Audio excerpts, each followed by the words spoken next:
दिवाळीच्या करंज्या खाऊन झाल्या असतील ना, तर थंडीमध्ये खाण्यासाठी ना तिळगुळाच्या करंज्या नक्कीच बनवा. त्याच्यासाठी काय करायचं, कढईमध्ये तीळ टाकायचे आणि भाजून घ्यायचे. त्याच्यानंतर खोबऱ्याचं किस कढईमध्ये टाकायचा आणि थोडासा भाजून घ्यायचा. थंड होण्यासाठी बाजूला ठेवून द्यायचा. एका ताटामध्ये मैदा घ्यायचा, त्याच्यामध्ये तुपाचं मोहन टाकायचं, थोडंसं मीठ टाकायचं आणि तुपामध्ये ना मैदा चांगला चोळून घ्यायचा. आता याच्यामध्ये ना पाणी टाकून याचं पीठ मळून घ्यायचं. लगेचच पीठ बाजूला ठेवून द्यायचं. थंड झाली हावरी म्हणजे तिळगुळ इथं मिक्सरच्या भांड्यामध्ये टाकून बारीक करून घ्यायचे आणि खोबऱ्यामध्ये मिक्स करून घ्यायचे.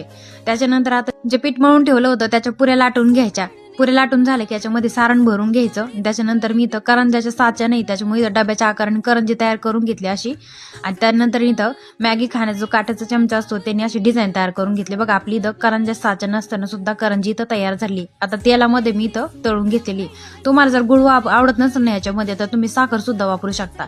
पण गुळ आहे ना थंडीमध्ये, तीळ आणि गुळ थंडीमध्ये खाण्यासाठी चांगले असतात, म्हणून एकदा तिळगुळाच्या करंज्या नक्की बनवून बघा. या खायला गरम गरम मस्त अशी तिळगुळाची करंजी. आवडल्यास लाईक करा, शेअर करा.